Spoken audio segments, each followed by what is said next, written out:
What's good, future millionaires? We back with another banger. I'm DecemberDeMarco, Fortune 500 marketer, here to share my insights of the market with y'all to hopefully help y'all become better informed investors, man. Salute to y'all for pulling up on the channel. Make sure you hit that thumbs up like button for the YouTube algorithm. Now, everybody's been asking me what is going on with Terra, so I just want to keep y'all updated by covering the latest news that's involving Terra, so that way y'all are just better informed in case, well, I know many people in my audience are still, risking and gambling with Terra. So I'm gonna just keep this information coming for y'all. So today the price is down 7.9%, almost 8% right now. And if we take a look at the chart and some of our indicators, like our relative strength index as well as our Bollinger Band, so we can see the price is extremely oversold right now, trading along those lower Bollinger Bands. So right now it could be looking like a good trade to take, or not a trade, not an investment, but like something to try to, buy in on a dip and, scalp your 10-20% gain if you can catch that. Now, let's look more into these articles before, you make your decision to know exactly what's going on. So Terra validator slams Duquan's dictatorship model on Luna fork vote. So Terra validators are currently voting to approve or disapprove of the plan to revive the Terra blockchain suggested by Terraform Labs founder dogecoin. Terra Luna hard fork vote is ongoing with 80% of users in favor of Duquan's suggestion to fork Luna. However, one Terra validator with 1.4% of the vote claims that Duquan's proposal is being pushed ahead by force. The validator also hit at Duquan, saying that his proposal looks like a dictatorship model. Allnode CEO and founder of Konstantin Boyko Romovolsky stated that Duquan's model to fork Luna lacks decentralization. We didn't like the fact that the whole governance process of this proposal looks like a dictatorship model. So he also added that the launch of Luna's fork looked like it's been decided even before the votes were in. It looks like the launch of a new chain is decided even before voting is finished, he said. Allnodes is one among the 5 validators that voted against Duquan's plan to hard fork Luna. They represent 1.49% of the overall Terra network staked Luna. At present, only 19.7% of the votes have gone out against Duquan's suggestion of hard forking Luna. So just in 79% of votes at press time are in favor of Duquan's proposal to create a new chain. Before the government's voting went live, a preliminary voting module showed that 92% of users were against Quan's forking plans. However, the governance voting took a complete U-turn from the preliminary voting, with 80% in favor of the Luna fork. So to me, that could sound like like it says here, 90% of the active community is against the fork, and still the founder pushes his own narrative without listening to the community. So what we could be seeing here is, like with the DAO system, you have to hold a certain amount of tokens or, just add a certain amount of value to the ecosystem in order to have a certain level of votes.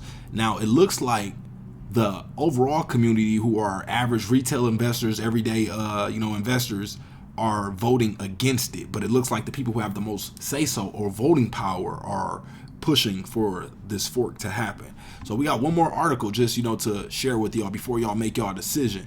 So here are the amendments to Terra's revival plan. The downfall of the Terra ecosystem is no news to anyone. The entire world witnessed the collapse of this asset. While the investors were left at bay, regulators grew weary of the damage the platform caused. With all of this in place, Terraform Labs, the firm behind UST and Luna, has continued to update its plan to revive the ecosystem. A highly controversial proposal is the one to induce a hard fork, with a majority of Luna holders voting in favor of this. It is likely that this plan would take off. With increased commotion surrounding these revival plans, Terra decided to roll out amendments to the proposal 1623. This would entail 3 key changes as requested by the community. The first one will focus on sprucing up the Genesis liquidity. This would primarily focus on shielding the smaller wallet holders that were holding Luna before the attack. The liquidity has reported been pushed from 15% to 30%. This will further diminish the inflationary pressure in the future. The second amendment of Terra would pave the way for a whole new liquidity profile for pre-attack Luna holders. The tweet read, So for pre-attack UST holders, post-attack holders, and post-attack UST holders, the initial liquidity parameters have been modified from 15% to 30% to increase token supply at launch and mitigate future inflationary pressures. 2. Introducing a new liquidity profile for pre-attack Luna holders. Wallets with less than 10k Luna will have the same Genesis liquidity as the above groups, so 30% unlocked at launch and have the remaining 70% vested over 2 years with a 6-month cliff. Terra's last amendment is expected to lower the distribution to post-attack UST holders. This amendment decreases the allocation for UST holders after the attack from 20 to 15%.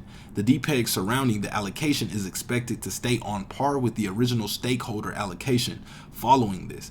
In addition to this, the 5% change from diminishing the distribution to post-attack UST holders would be allocated directly to the community pool. So was Terra a rug pull? Tether CTO says no.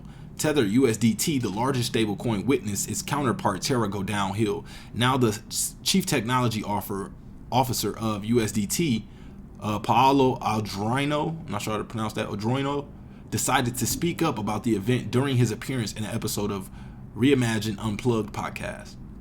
While several labeled Terra a rug pull, he suggested otherwise and said that it was a castle of cards that was expected to collapse at any moment, he added.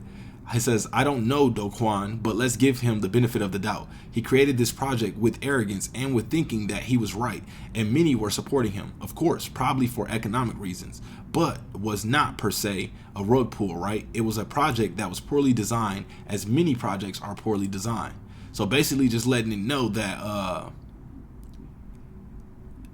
it was a project that was meant to basically do good, to take off, to have, all these benefits. And when you look further into it, like you said, a stack of falling cards, basically, it was basically started off wrong. So it eventually was due or bound to collapse.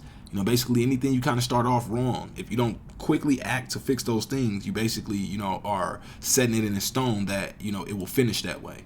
So that's our update on Luna. Now you can take that information and decide for yourself what you want to do with it. I can't tell you what to invest in because none of this is financial advice. You got to do your own due diligence. I just want to share some of this information with y'all so that way you have it in your bag. So that's all we got for this video. Appreciate y'all for pulling up, and we are out.